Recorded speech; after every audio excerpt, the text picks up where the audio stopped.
Today, we're going to dive into a really simple story about a potter and her wheel. But trust me, the lesson it holds is huge. It's all about the true nature of success, failure, and what it really takes to master something. So let's just kick things off with a big question. Think about it. We're all kind of taught to be scared of failure, right? Like it's this big red stop sign. But what if that's all wrong? What if every time you mess up, it's not a dead end, but actually a big flashing arrow pointing you exactly where you need to go? To really dig into this, let's meet the main character of our story, a guy named Ravi. Now, Ravi is one of those people who's just full of talent, so much potential. But he's got this one huge problem. The second things get even a little bit tough, he's out. He just quits. And I mean, you can see the pattern plain as day. He tries guitar, quits after 2 months, starts a new business, gone in 6. Even the gym only lasts 3 weeks. So this isn't just him getting bored. It's a real habit of bailing right before he can make any actual progress. And as you can imagine, his mom is starting to get pretty worried. So his mom decides she's got to try something different. No more lectures, no big arguments. Instead, she takes him to see her friend, who happens to be a potter. And the deal is simple. Just sit there for one day and watch her work. That's it. Ravi, of course, is thinking this is a complete waste of my time. But hey, he agrees to do it, so he sits down and he watches as this potter takes a lump of clay, centers it on the wheel, and just starts skillfully pulling it up, shaping it into this really beautiful, delicate-looking vase. So he's probably expecting to see, this perfect display of skill, just effortless mastery. But what he's about to witness, well, it's something totally different and way, way more powerful. You can see the potter is totally in the zone, right? Her hands are moving perfectly, the vase is getting taller, the shape is almost flawless. And Robbie's just watching, probably thinking, all right, I get it. She's good at her job, so what? What's the big lesson here? And then, bam, it just collapses. The walls just give way, and this beautiful thing is suddenly just a sad lump of wet clay. Ravi's bracing for it, right? The sigh, the frustration, but nothing. The potter is completely calm. She just squishes the clay back down and gets ready to go again. So she centers the clay, starts pulling it up, and unbelievably it collapses again, this time even sooner, and then it happens a third time, and a fourth. You start to see this weird rhythm happening, but it's not a rhythm of success. It's a rhythm of collapse, reset, repeat. Ravi is just sitting there literally counting 1, 2, 10, 15, all the way to 17. 17 times she starts over. 17 times the whole thing just falls apart.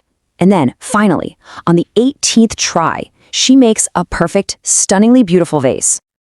Okay, so at this point, Ravi just can't take it anymore. I mean, this just breaks his brain. It goes against everything he believes. How could anyone possibly put up with that much failure and not just walk away? He's got to know. And his question is one we've all felt, right? How do you have so much patience? You failed 17 times. For him, and for most of us, that's just a fact. 17 failures, 17 reasons to quit. End of story. But this is where the entire story just flips on its head. The potter just smiles and says something incredible. She's not arguing with him. She's completely reframing it. She didn't see failure at all. She saw a lesson. And that's the whole secret right there, isn't it? That shift in mindset. To Ravi, a fail is the end. It's frustrating. It's a stop sign. But to the potter, a so-called failure is just information. It's not frustrating. It's instructive. It's not a reason to stop. It's a reason to change your approach. And she explains it to him.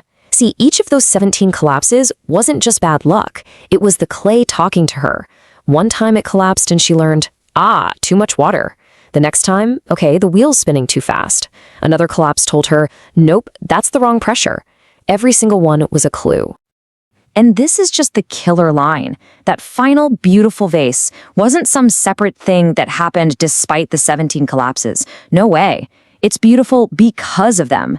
Its perfection was literally built out of all the lessons she learned from things going wrong.